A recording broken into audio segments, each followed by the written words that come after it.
Hello friends, आपका स्वागत है आपके अपने चैनल प्रोडक्ट फाइनेंशियल सॉल्यूशंस में।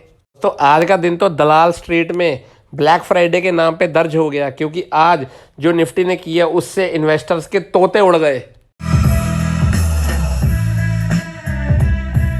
दोस्तों, आज पहले बात करते हैं रेलटेल के आईपीओ की लिस्टिंग हुई, और जो लिस्टिंग हुई वो 11% के प्रीमियम पर लिस्ट हुआ आज रेलटेल का आईपीओ। तो ये दोस्तों बात करते हैं निफ्टी 50 की। दोस्तों, आज निफ्टी 50 14,888 पे खुलता है, और जो इसका कल का प्रीवियस क्लोज था वो था 15,097 का। तो दोस्तों, आज जब निफ्टी खुलता है तो 209 पॉइंट की गिरावट के साथ खुलता है। उसके बाद दोस्तों, जो आज निफ्टी लो लगाता है वो लगाता है 14,467 का, और जो निफ्टी का आज का हाई होता है वो होता है 14,919 रुपीज़ का। तो दोस्तों, आज जहाँ पे निफ्टी एंड में बंद होता है वो होता है 14,529 पे, मतलब कि आज निफ्टी 4.25% की गिरावट के साथ बंद होता है। मतलब 568 पॉइंट्स की गिरावट आती है आज निफ्टी में। तो दोस्तों, 568 पॉइंट्स कम नहीं होते, इतने में तो इन्वेस्टर की खटिया खड़ी हो जाती है। दोस्तों, निफ्टी 50 तो फिर 3.25% की गिरावट के साथ बंद होता है, पर निफ्टी बैंक तो आज कमाल ही कर देता है। 4.5% की इसके अंदर आज गिरावट आती है। 1745 पॉइंट की गिरावट दोस्तों, छोटी गिरावट नहीं है ये। और सिर्फ पूरे निफ्टी बैंक में सिर्फ एक बंधन बैंक ही था जो आज हरे निशान के साथ बंद हुआ, बाकी सारे बैंक्स आज लाल निशान के साथ बंद हुए। जैसे कि एक्सिस बैंक 5.5 पौने 6% की गिरावट के साथ बंद हुआ आज।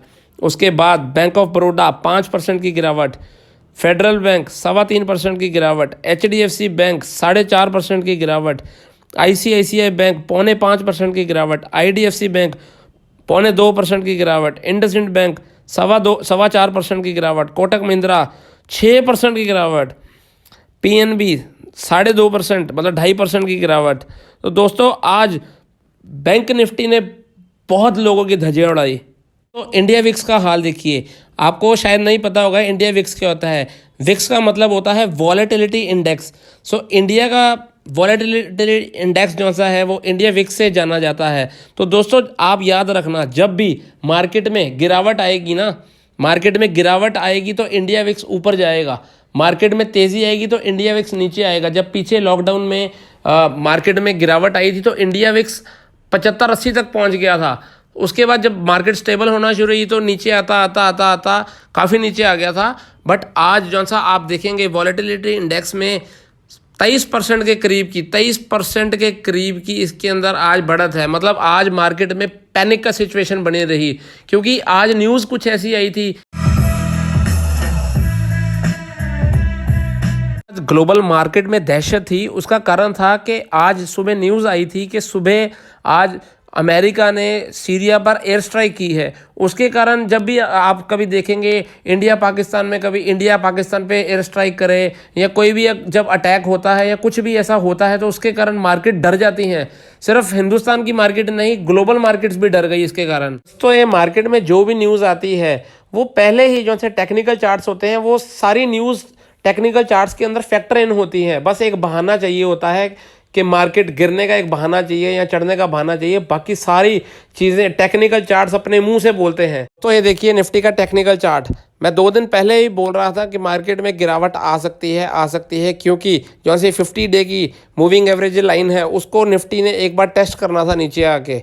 तो निफ्टी की जो सी वो 50 डे की मूविंग एवरेज की लाइन थी वो स्टैंड कर रही थी 14,400 पे, 3,500-400 पे। तो एक बार अभी निफ्टी जैसा है, अगर हम ध्यान से देखेंगे तो 50 डे मूविंग एवरेज लाइन ने अभी उसको टच नहीं किया। मतलब इसका मतलब है कि मार्केट अभी भी सोमवार को या मंगलवार को 100-150 पॉइंट और नीचे गिर सकती है। तो दोस्तों, उसके लिए आपको तैयार रहना पड़ेगा। मैंने आपको बोला था कि निफ्टी जहां मर्जी जाए, बट आपको स्टॉक स्पेसिफिक और सेक्टर स्पेसिफिक होना पड़ेगा, और इसके लिए आपको किसी टेक्निकल या फंडामेंटल एडवाइज़र की ज़रूरत होगी, क्योंकि इस मार्केट में इतनी डायनेमिक मार्केट है कि आप खुद से काम नहीं कर सकते जब तक आपको कोई टेक्निकल इंसान या कोई फंडामेंटल इंसान, मतलब जो मार्केट को समझता है, जो इसकी रग रग से वाकिफ़ है, उससे आप अगर संपर्क में नहीं आएंगे तो आप इस मार्केट में पैसा नहीं कमा सकते। दोस्तों, अब बात करते हैं बैंक निफ्टी के टेक्निकल चार्ट की। मैंने आपको पिछली वीडियोस में बताया है कि निफ्टी का जौन सा सपोर्ट लेवल है वो 32,500 है। वो क्यों था? क्योंकि इसमें इनवर्स हेड एंड शोल्डर का पैटर्न फॉर्म हो रहा है, मैंने ड्रॉ करके भी बताया है। उसका ब्रेकआउट आया था, उसके बाद जो सा इसका अगला लेवल जो बनता था वो पहला 38,000 का और दूसरा लेवल 40,000 का बनता है। तो जब तक बैंक निफ्टी 32,500 के ऊपर है, ये ऊपर ही रहेगा, ये पॉजिटिव ही रहेगा और इसका पहला टारगेट आज भी 38,000 ही रहेगा। तो अब बात करते हैं सेक्टोरल इंडाइसिस की। तो आज हम देखते हैं सेक्टोरल इंडाइसिस में भी, सारे सेक्टोरल इंडाइसिस में भी आज लाल निशान है। तो अब बात करते हैं पहले निफ्टी ऑटो की। निफ्टी ऑटो आज 3.12% की गिरावट के साथ बंद हुआ। निफ्टी आईटी 2.30% की गिरावट के साथ बंद हुआ। निफ्टी पीएसयू बैंक 3.97% की गिरावट के साथ बंद हुआ। निफ्टी फाइनेंशियल सर्विसेज 4.93% की गिरावट के साथ बंद हुआ। निफ्टी फार्मा 1.76% की गिरावट के साथ बंद हुआ। निफ्टी एफएमसीजी 1.69% की गिरावट के साथ बंद हुआ। Nifty metal 2.70, Nifty reality 1.84, Nifty media 2.58, Nifty energy 2.91, Nifty private bank 4.67% की गिरावट के साथ बंद हुए। अगर आप अब मेरे से पूछें कि निफ्टी क्या और नीचे लुढ़क सकता है, तो मैं कहूँगा हाँ, निफ्टी अभी भी 100 या 150 पॉइंट और नीचे आ सकता है। तो उसके लिए आपको अपनी कमर कस के बैठना होगा। अपने शेयर्स जिस पे आपने भरोसा करके उनको लिया है उसको उसके साथ बने रहिए। तो जो शेयर्स आप चेज़ कर रहे थे जब मार्केट सबसे अपने टॉप पर थी, जिनको लेने की आप तब शिद्दत थी आपकी, आप जिनको लेना चाहते थे, उनको अब आप बाय कर सकते हैं, क्योंकि वो आपको 5, 10, 15, 20% की गिरावट के साथ मिल रहे हैं। लोग क्या करते हैं, जब मार्केट चढ़ रही होते हैं तो उसमें बाइंग नहीं करते। जब वो मार्केट गिरना शुरू करती है तो सोचते हैं अभी और गिरेगी और गिरेगी और गिरेगी, दोबारा से मार्केट चढ़ जाती है, फिर वो बाय नहीं कर पाते।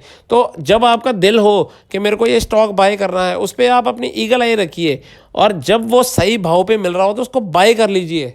भाई लोग, ये शेयर मार्केट है, इसमें पैसा वही कमाएगा जो इसमें इन्वेस्ट करके उसको भूल जाएगा या फिर उसको होल्ड करके रखेगा। जो सट्टेबाज है, जो स्पेक्युलेटर है, वो पैसा 2 दिन कमाएंगे, तीसरे दिन सारा पैसा उड़ा देंगे, फिर मार्केट को बुरा बोलेंगे जाके कि भाई मार्केट में भी कभी किसी ने पैसा कमाया है। दोस्तों, उन लोगों को भी मिलो जिन लोगों ने शेयर्स लेके अपने पास रख लिए और उसको भूल गए। जिन्होंने 2 साल, 5 साल, 7 साल, 10 साल बाद वो शेयर्स देखे तो उनकी मल्टी बैगर बन गए शेयर्स।